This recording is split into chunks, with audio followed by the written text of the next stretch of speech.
co-founder of Instagram to chief product officer at Anthropic, I wanted to start with almost like a philosophical question that spans those two companies. You know, we talk about AI now, but obviously social media companies with feeds were using machine learning and systems to surface content.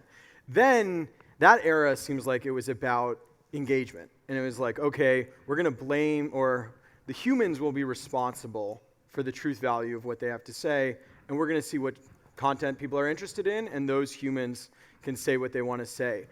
You know, as a journalist and someone who's interested in like the truth and chasing the truth, one thing I've liked about models, despite like all the like, oh, they hallucinate or whatever, is the aspiration is like we are judged based on how accurate our responses are. You compete on leaderboards that are saying, how often are you getting things right? You want to pass, you know, math Olympiad type tests. Do you accept that framework? And how much do you sort of in this role see Anthropic as this sort of like truth-seeking organization, or will engagement seep back in?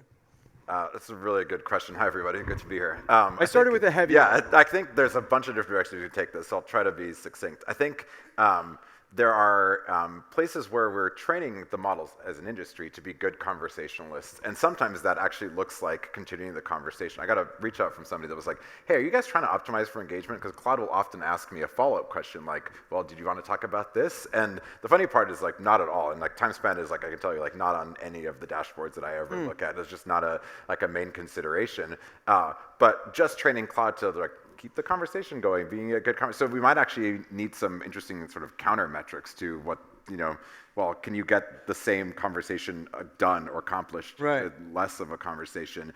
I do think there are some really interesting sort of other phenomena happening in the industry. So one of the things that we try hard not to optimize for, I just don't think it's like the right incentive, but is like these like chatbot leaderboards like Ella Marine and all these places. I think they're useful sort of yardsticks of how we're doing, but they're not like the thing that you should optimize for. But we have found, like as you like look at what ends up doing well on there, it's like verbosity, like being like more long-winded can actually be praised by like the raters on those. That's like taking an exam. It's like every note you remember, like unloaded into it, And so it is interesting, like I think the evals are important, but whenever we sort of like have these public yardsticks, it can tend towards the like yappier or more engagement-y sort of thing. So I think that's one vertical. The other thing that I think about though is, you know, primarily what we're doing is building AI for businesses, right? And so we have like Cloud for Enterprise, and in some, like, you know, it's not like we would do like super engagement baity type things, but you know, a year later after a contract gets signed, people are going to look and say like, did people use our AI or not? And part of that is just, did it solve the problem? Was it truth seeking? Did it like do the right things? But then there's also like, was it a product I liked using? And so I think we're all navigating this question of like, you know, how do we train the models? How do we design the products around the models? And like, how do they get delivered in a way that is maximally useful rather than falling into this like engagement for engagement's sake? What do you make of this word slop? Like, I feel like that, if you had to sum up the criticism of AI from, I don't know, the skeptics, like that's a word that often comes to mind. Like, what do you make of slop, and what's to be learned from that sort of accusation? Yeah, I've like told our product team, like one of our goals when we do things like build like PowerPoint decks and Excel files and Word documents is to be like the anti-slop. And I think like the way I think about it, it's like hard to put that on an eval, right? Like 80% slop or 70% slop. I think it looks like a couple of things. Like one is, does it look super low effort? Like does it not reflect any sort of critical thinking that the human did alongside the AI? And you can often tell, you're like, was this thought through? Like this wasn't really edited. Like, is this 2,000 words when 200 would have done if it had actually been edited down? So I think there's that strong component. And I went to a talk by Ted Chiang, who's a science fiction writer. He wrote the short story that became Arrival. He's one of my favorite writers. And we were having this conversation about AI and can AI be creative? And you made the point of creativity is the product of a lot of decisions, right? And so that's true for novels. Like what does slop look like for a novel? It's like when you're like, well, like this just seems like the kind of base level output if you're just like, tell me a story. Right. You know? But I think that it applies just to nonfiction as well, right? Like if the document that you put in, like even product reviews, if somebody comes in, this happens rarely, thankfully, in Anthropic, but like with a product requirements doc that looks like it was just the first output from just like, write me a PRD for this feature. Like this is just slop, right? So I think that's the content piece. Then there's the design and the quality piece. So, which maybe is like a version of what that other one is, but it's more visual, right? Is time like the solution? Like if I think about writing as a human, I go back and revision is often where you find great writing.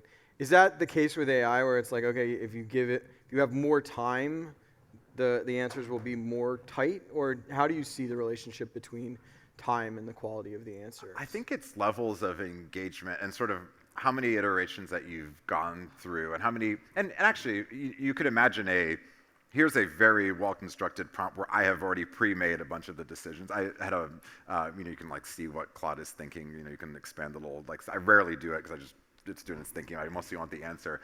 But I expanded it yesterday and I had written like a pretty long prompt. And in its thinking, it was like, Mike has already like done a lot of thinking here, so I'm not going to ask him any follow-up questions. I'm just going to give him the answer of like, yes, thank you. That was my intention here. But I do think it is that like how much of your independent thought, even that's where actually now tying back to the first question, sometimes the model should ask a question like, hey, this is a really open, wide option space. Like, can we like start narrowing down and I'm going to engage with you on it. Now, I think we need a lot better UIs for that. Like just here's a question that you then have to go and type an answer to. It feels kind of annoying. But in navigating that option space, you should be able to hopefully come up with something that is like complemented by AI and accelerated by it, but still has your thinking at the core. Just to get to that, I mean, you're a product guy.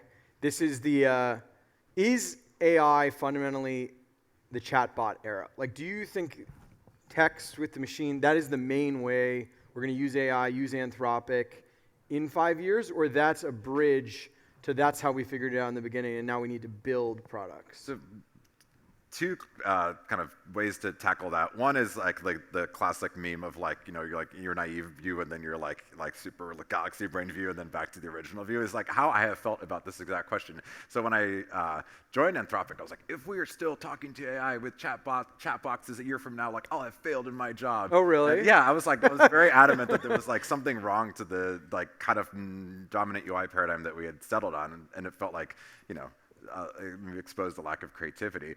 And then we did a bunch of explorations around like, how do we create more structure around it? How do we make it friendlier to people that have never used these models, all of these different pieces? And I realized like a lot of those explorations end up constraining how the model operates or what it does in a way that made it so that when the next model came out and was much smarter and maybe didn't need as much hand-holding, we actually were holding it back. And so the chatbox might look different, like Claude Code is a chatbox, but in a terminal. But in this, like I've really come to believe that now what happens behind the chat can really expand, and now like Claude is writing code and running code for you and like calling MCPs, and there's a lot more that's happening underneath. And the sort of metaphor might not be text message, it might be more like a Slack, but you don't expect a message back immediately. But I think specifying the kind of request in like mostly text actually makes sense, and then what can happen is like underneath it unspool something more. I mean, you never asked this question about a book. You're like, oh, it's just text? Yeah, it's a like, book? Yeah, obviously language is great. But you're settling on, you do think most of what you're delivering is this sort of chatbot experience. I think that, or a conversational experience that then has more and more work that happens beneath the hood. The one sort of nuance that we've kind of come to believe there too, it's like, that's a great paradigm for kicking off work or doing research or even like condensing a bunch of ideas into like a sort of first draft presentation. It's a bad UI for, hey, can you move like the text on slide 3 like up by 3 pixels? Have you ever had this like argument with any of these LLMs? Right. No, just do it, and it's like it does it ring wrong, and you're like, no, just right there. Well, this is where I stumble with vibe coding, and I downloaded direct Claude Code. At some point, it's like I hit some wall where it's like I need to move this thing, and then it's like I'm lost. And that's where I think tools with richer user interfaces still really matter, and some of those might be kind of coded just in time and materialized in front of your very eyes to edit it. And some of them are like tools that have just been honed over a long time. It's why we built Claude for Excel, which is, hey, Claude is a great like first draft of your like discounted cash flow model. But if you want to go tweak it, let's just let you open it in the tool where it's actually going to be most useful, and then let you continue maybe pairing with Claude there. Returning to sort of my core philosophical question, like the sycophancy question, like what is your view on that, and how much to enable sort of everybody likes to be flattered, like it's a reality of human beings versus an effort to be direct, and how do you think about those trade-offs? Yeah, I think there's like a wide gulf between like true empathy and then like sycophancy, and it's interesting that it materializes not just in, hey, I'm having a conversation with Claude about like some coaching or personal goal that I have, but it also does in code as well. When we were testing Sonnet 4.5, one of the things that people got most excited about was when Claude was like, this idea is bad. Like this, not that you should feel bad about it, but like this idea is like not a good direction. I can go and implement it if you really want to, but I would suggest that we try this other thing instead. So there is something like that pushback is not just valuable in a personal relationship with AI sense. It's actually like how you get good work out of the models. But for a long time, our models have been like, I think like appropriately empathetic. Like they like if you're going through a hard time, like I was dealing with the death of a pet, and I talked to Claude a lot about these different things, and it always started as something like, hey, that sounds hard. Like sorry to hear. But then I'm going to give you like a factual answer. I'm going to go research these pieces, but still with a place of empathy as well. And so I think when we look at it internally and we're just evaluating it ourselves, it's again not that like empathy. It's not even like the likability of the model. It is, does it show up in the way that you'd want a good conversationalist to show up, and then continue on its AI journey around what it is going to do with you as well. But I think it spans everything from that like initial response all the way to like how it evaluates an idea as well. Claude, especially previous versions, were kind of like known for being like, you're absolutely right when you corrected it. And my wife got her first like, you're completely wrong. And she was like, yes, this is great. And I think we should have more of that like kind of contact. Less San Francisco. Less San Francisco. A little more direct New York. Anthropic has obviously had a ton of success with the enterprise, with coding, delivering value through the API. Like, is that the company? Like, how much are you leaned into sort of serving other businesses versus, we're going to see you spin up some random consumer app in 6 months? Yeah, I mean, obviously you have a strong consumer app, but like, you know what I'm saying. Yeah, I think I look at when I think about our product surface, there's a few kind of criteria around like when we expand and what we decide to build. And one of them is there some feedback loop that we need that would be well suited to a first party product? Because even though we serve a lot of customers using the platform, it is also really valuable to have, for example, Claude Code, where we have that iteration loop and people are giving us feedback all the time, whether it's in micro moments or even just, writing in, with some longer feedback. So there's like, is there some feedback loop either of the product shape or of the model that we can better do? So there's one. The second one is there something about the category that we think we have some unique perspective on, either because of like what we've built internally or what we're trying to do with the models, and like then it's worth like building some product surface around there as well. And then the third one is kind of like we get from just a customer draw, especially as we expand into different verticals. So Claude and Excel came very much from talking to all these financial services companies and being like, hey, I want you to just bring this closer to the work that I'm doing. But I do think that like we've been doing more of these even like time-limited sort of like research previews or demos, and I'd love to do more of those even on the consumer side as a way of sort of with a standalone app. I mean, it could be at Meta, you guys came up with standalone apps. Like, how much do you want? What is it, Slingshot or whatever, like various experiments versus we want to work out of the core app. Like, what's the lesson from that experience? I think there was a few. So for us, Slingshot the right one? Is that Slingshot? Like Facebook built Slingshot. We built one called Bolt that nobody remembers. Okay. It was like very fun. You would open it to like a camera. So like at that time, the big criteria was, well, people have a very specific sort of expectation of what happens when you open Instagram, and it's not that it opens to the camera, right? And then like our most interesting competitor was Snap at the time, and it was like, well, they opened a camera, which means that messaging is really fast and it can be built a separate messenger. That was the whole thesis behind building like first Bolt, and then there was like an Instagram Direct separate app exploration. But I actually think there was a kernel of insight there that I think applies here, which is if the reason you're opening an app right now is to ask a question of AI, then like I think we can extend Claude in different ways of doing that, but that isn't the be-all, end-all like of what you might want to do. Maybe you're trying to get, like a really specific type of interaction. Maybe something around like your health journey, and like Claude can be a good companion for that. So I think it's still asking the question of like, what is the purpose when you are like entering the app? Like, what's the context that you're in, and then does it cloud the use case to have something else embedded in it? I mean, we've talked about this. Verticals you're interested in clearly. Coding, financial services. You just touched on health. Yeah. Is that help the consumer?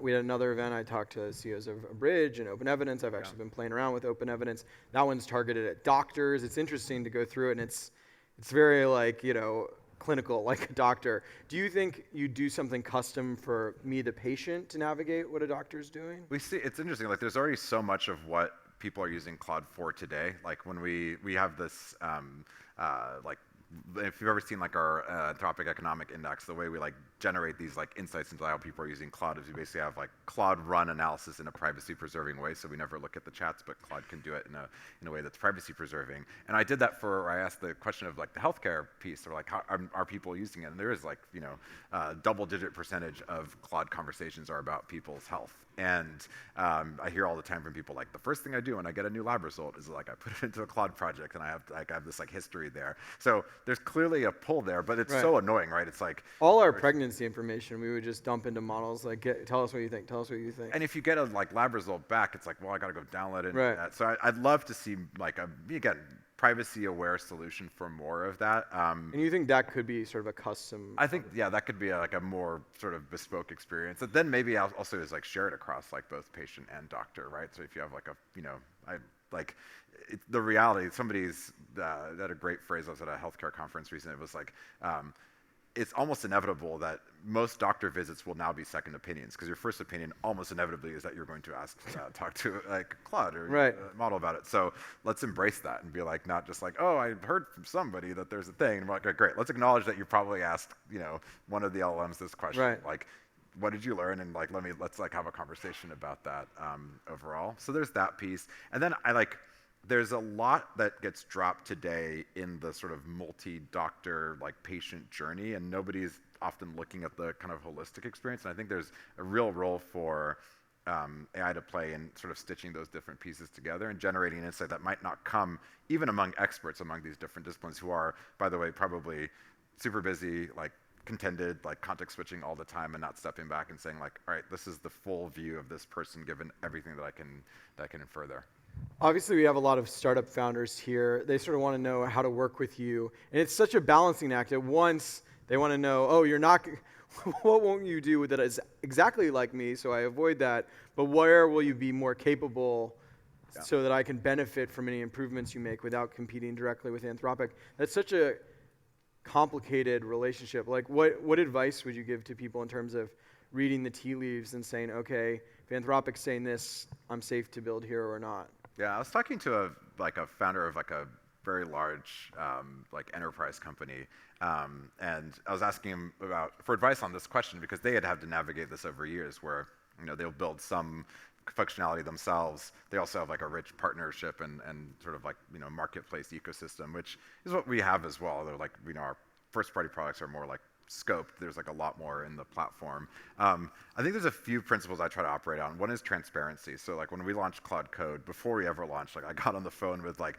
all of our major coding customers. Like, here's why we're building it. Here's what we hope to get out of it. Here's how, if we do it right, it should actually be a rising tide that lifts everybody using Claude in coding. So there's that transparency piece. The second part is like that transparency is like telegraphing a little bit where we're going in terms of what we think are interesting verticals. So we did our Claude for Financial Services launch. We did Claude for Life Sciences about a month ago. And part of the role of those launches is this isn't just a first-party product. It is a vertical or a kind of set of capabilities we want our models to get good at overall. So if you are a builder, like this might be a good place to get on. And our definitely goal is not to like own that whole space. It's to enable all these different companies to then go and build some different pieces. And then what's been more interesting on the go-to-market front is we're now starting to see, all right, I'm already like buying a big commit of Anthropic tokens. Can I use some of those on another product that's Anthropic powered? So I think there are going to be other ways in which we can work with both startups and larger companies in helping deploy their like solutions into the enterprise.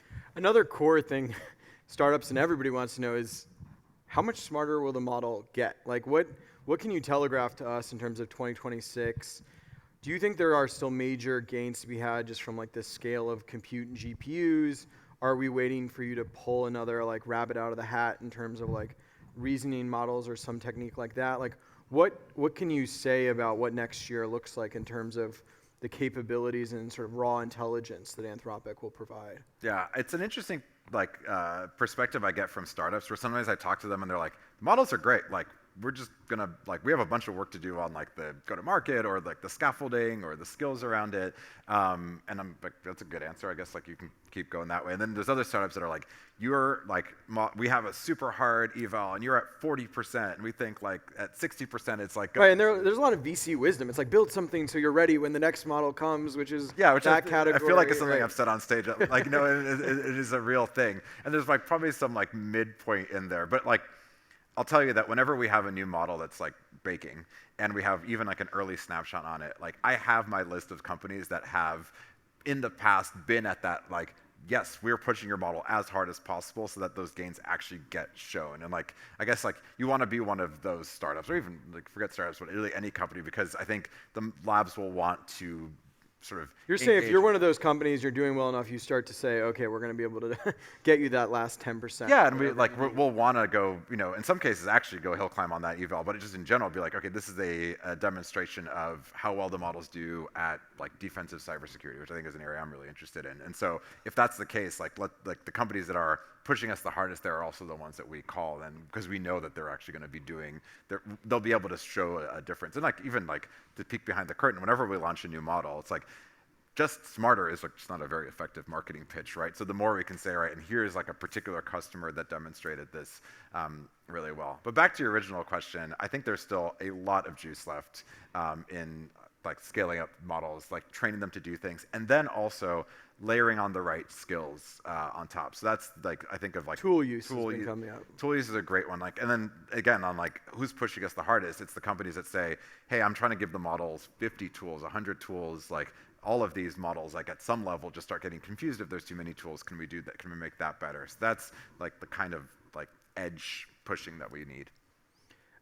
And in reasoning models, do you think there's more progress from that, or any other techniques where you think, okay, that's can be a reason we improve next year? Yeah, I mean, even within reasoning, it's been interesting to see figure out what there is some additional parameter that people care about, which is, yes, you got to the answer, but were you able to get to it quickly and in an efficient way? So I think there's that kind of parameter to poke at. Then there's reasoning in the middle of responses as well, which is something that Claude can now do. And you watch it if it's doing a lot of web searches, it'll sometimes reflect halfway through and be all right, that was a good answer for that first question. Let me go and figure out the answer to the next one as well. So you want that back and forth of sort of internal monologue, tool use, user response, and all of those different pieces. In my conversation with Max and James earlier, I said, nobody's talking about AGI anymore. I feel at the first Cerebral Valley, there was a sort of obsession of are we going to reach artificial general intelligence? We sort of chilled out a little bit, partially because, it's taking time. What is your view? What's the view within the company? How much this is still a race to AGI, and how are you feeling about timelines? I think it still is this sort of look at what are the hardest things that you can. Maybe I'll break it down to two pieces.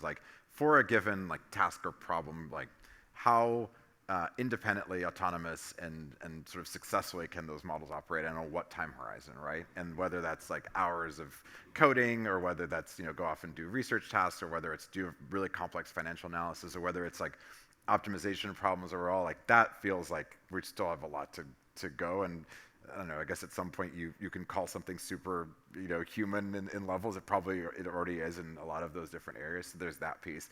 And then there's this other area which I think about a lot, which is how do the models manifest in a way that actually learns the, call them soft skills, or skills around the fact that they're very, very good at writing code or acting agentically, for example. And I think that's the other piece where that'll feel maybe the next moment where it's it feels there's been some departure here where it understands what's information it should reveal to somebody else versus not. It understands the social dynamics of the company and power and and all these different things, which are harder to train for, I think. Right. I mean, main shortcoming of the models to me is often when you ask a question and it doesn't say, I'm not really sophisticated about this, or what's stopping the models from saying, oh, I don't have a great answer in this case. That's often the most intelligent people disclose when they don't know something. Why can't the models do that? Are you working in that area? Yeah, I think that's an important piece, which is can it express uncertainty? We'll look at it often the consequence of not telling you that it doesn't know is that it'll go out and confabulate something and then that feels wrong. So we look really carefully at hallucination rates as something to drive down. But I think it is something that we can better train into the models around what is the uncertainty that you have, or do I need to go, phone a friend or do a web search and go and do this pace. But then tuning that is really important, right? We had an internal version that did way too many web searches, and you'd be like, why is the sky blue? Which is a question my daughter had, and it was like, I'm going to search the web for that. I'm like, Claude, you have an answer to that. You don't need to search the web for that. So tuning that is actually nuanced. Right? You don't just want a thing that just be like, cool, let me Google that for you. Right, and obviously, if the model was just resulting every time, I don't know, that would be disappointing. There is nuance there as well, but I think that that nuance of uncertainty matters, and then also the model learning from your interactions, not just in terms of I remember that Eric has these properties, but also, hey, I've learned something about how we work together that I think is still another unsolved problem for these models. I mean, if you were to tell people to run towards this space next year, just a couple of areas. I know we've talked around that, but where do you think people should be building or positioning themselves? I get very interested in the life sciences overall, and that's both obviously a large industry, but also this incredible potential for human benefit as well. And when you think about all of the things that happen from ideation, even fundraising upstream of that, to discovery, the back office, the testing, the trials, the model, there's a whole complement of things. So that's one area that I get really, really excited about. And then there's still, I think, some good conversations on are agents real? What, and even some of the conversations that today I've touched upon it, there's still a lot of value in that anti-slop, not just making it work, but making it work so well that you rely on it and it's your first protocol because you genuinely believe it's going to save you work. Mike, thank you so much. This has been great. Thanks for having me.